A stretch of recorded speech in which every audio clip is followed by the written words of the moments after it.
청취자 여러분의 건강을 응원합니다. 라디오 특진 목서윤입니다.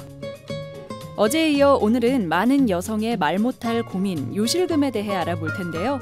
특히 요실금의 치료법과 평소 요실금을 예방할 수 있는 생활 습관에 대해 이야기 나눠보겠습니다. 대자인병원 비뇨의학과 임주연 과장 나오셨습니다. 안녕하세요. 안녕하세요. 네. 어제 여러 종류의 요실금을 말씀해 주셨는데 굉장히 흔한 질환이라고도 하셨잖아요. 예. 네, 대표적인 요실금이 어떤 거라고 하셨죠? 대표적으로는 복압성 요실금하고 절박성 요실금이 있는데요.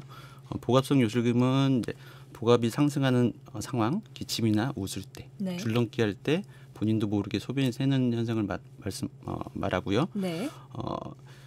소변이 아주 심하게 마려워서 화장실에 가는 중에 혹은 바지를 내리기 전에 소변을 새는 경우를 절박성 요실금이라고 합니다. 네, 참지 못하는 경우겠죠. 네, 그렇죠. 네, 오늘은 요실금의 치료에 대해서 이야기 나눠보려고 하는데요. 광고에도 요실금 패드는 자주 보이던데 이제 치료 방법은 어떻게 되나요? 예, 그 종류에 따라서 이제 치료 방법이 틀리게 되는데요. 어제도 말씀드렸듯이 요실금 환자를 적절하게 치료하기 위해서는 먼저 요실금의 원인이 무엇인지 정확한 진단이 필수적입니다. 네. 요실금의 종류에 따라 치료 방법이 다르다는 것을 명심하는 게 좋겠는데요. 우선 대표적으로 복압성 요실금 자체는 이제 행동요법이나 약물요법, 수술적 요법을 택하게 되는데요. 가장 좋은 방법은 수술적인 방법이라고 생각이 됩니다. 행동요법으로는 쉽게 말해서 골반 근육이 약화됐기 때문에 골반 근육을 강화시키는 운동, 케겔 운동이라고 하죠. 서윤 씨도 아실 텐데. 예. 케겔 운동 하시는데 케겔 운동 있고 그것을 도와줄 수 있는 바이오 피드백이나 전기 자극 치료가 있습니다. 근데 이게 초기에는 효과가 있을 수 있는데 이게 가장 중요한 것은 평생 해야 한다는 거죠.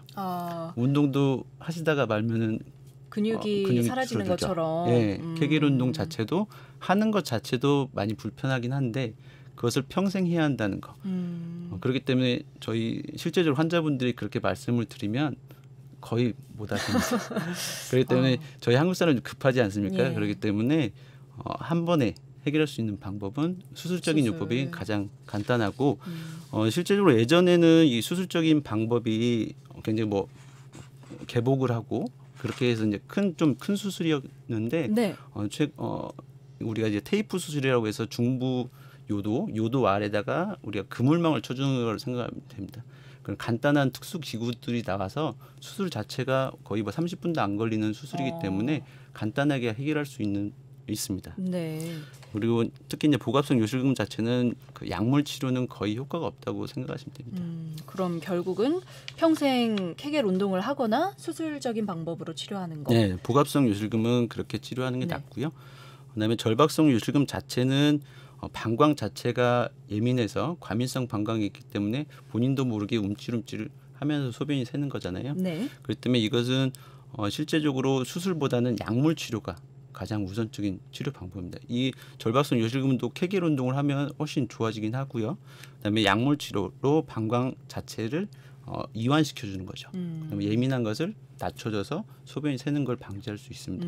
특히 이제 또 혼합성 요실금에서는 두 개가 동시에 있을 때는 둘 다 관략근도 약하고 방광도 안 좋다. 그러면 어느 증상이 본인한테 잘 심하냐 이거에 따라서 수술적인 요법을 하거나 약물 치료를 선택할 수가 있고요. 특히 이제 어저께도 말씀드렸듯이 복압성 요실금에 의해서 절박성 요실금이 발생하는 경우 이런 경우는 요실금 수술을 하게 되면 이런 절박성 요실금 자체도 거의 반절 정도는 같이 좋아질 수가 있습니다. 그래서 무조건 어떤 환자분들 보면 이 절박성 요실금 가지고 갔는데 수술을 받고 오는 경우도 많이 있어요. 네. 근데 그렇게 진단이 잘못되고 소변만 샌다고 해서 다 무조건 수술을 해버리면 절박성 요실금은 더 악화가 될 수가 있습니다. 그렇기 때문에 진단을 정확하게 하고 거기에 맞게 치료를 하는 게 중요합니다. 네. 요실금이 흔한 질환이기는 하지만 사전에 잘 관리해서 경험하지 않을 수 있다면 삶의 만족도가 훨씬 더 높을 것 같은데요. 예방법으로는 어떤 것들이 있나요? 일단 복압성 요실금 자체는 일단은 복압이 상승하는 요인을 제거해 주는 것이 가장 좋은데요. 특히 이제 비만이나 변비, 만성 기침 등을 미리 이제 치료를 하는 거죠. 그리고 이제 또한 지속적으로 아까도 말씀드렸듯이 골반 근육이 약화됐기 때문에 골반 근육 운동을 하는 것이 가장 좋은 방법입니다. 네. 또 올바른 배뇨 습관이란 걸 또 있을까요? 환자분들이 말씀하시는 게 소변을 참으면 안 좋다. 네. 다 그렇게 말씀드리는데 방광 그 정상적인 배뇨가 어떤 건지가 중요합니다. 그래서 우리 실제적으로 방광 용적은 400에서 500 정도 되거든요. 네. 근데 이제 지금까지 사람들이 소변을 참으면 안 좋다 이렇게 하니까 소변이 조금만 마려워도 그냥 계속 가는 습관들이 있어요. 네. 특히 여성분들이 그런 분들이 많거든요. 근데 우리가 이제 급박뇨가 없거나 그러면 방광을 훈련시키는 거죠. 조금씩 늘려서 정상적으로 한번 볼 때 정상적으로 한 300 정도 보는 게 가장 좋은 방광 수축력도 좋고 방광도 가장 좋은 상태거든요. 그래서 급박뇨가 있거나 그러면 약물 치료를 같이 병행하면서 방광 훈련을 하는 게 좋고요. 배뇨 습관이라는 것은 뭐 우리가 실제적으로 이제 절박성 요실금이 본인들이 겪다 보면은 어느 시간 정도 되면은 이렇게 소변이 샌다 이런 걸 알 수가 있거든요. 그리고 약물 치료도 병행하면서 그렇게 이제 소변 새는 걸 방지하기 위해서 규칙적으로 소변을 보는 경우가 있죠. 그렇군요. 혹시 먹는 것과 요실금도 관련이 있을까요? 방광을 자극하는 음식을 먹으면 요실금을 더욱 악화시킬 수 있는데요. 이 자극하는 음식들로는 이게 뭐 알코올이나 커피, 차, 카페인이 함유된 제품, 그다음에 매운 음식이나 신맛이 나는 주스, 과일류, 인공 감미료 이런 것들이 있습니다. 네.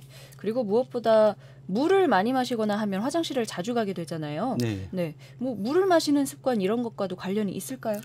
물을 요실금이 있는 환자분들이 특히 이제 물을 안 먹으려고 그래요. 네. 불편하니까요. 그렇게 물을 안 먹게 되면은 소변이 농축이 되면서 방광을 훨씬 더 자극을 하거든요.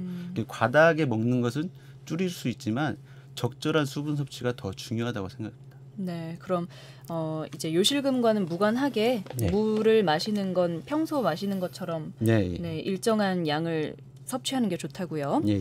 네, 오늘은 요실금을 치료하는 방법과 또 예방법에 대해서 알아봤습니다. 지금까지 비뇨의학과 전문의 임주현 과장이었습니다. 고맙습니다.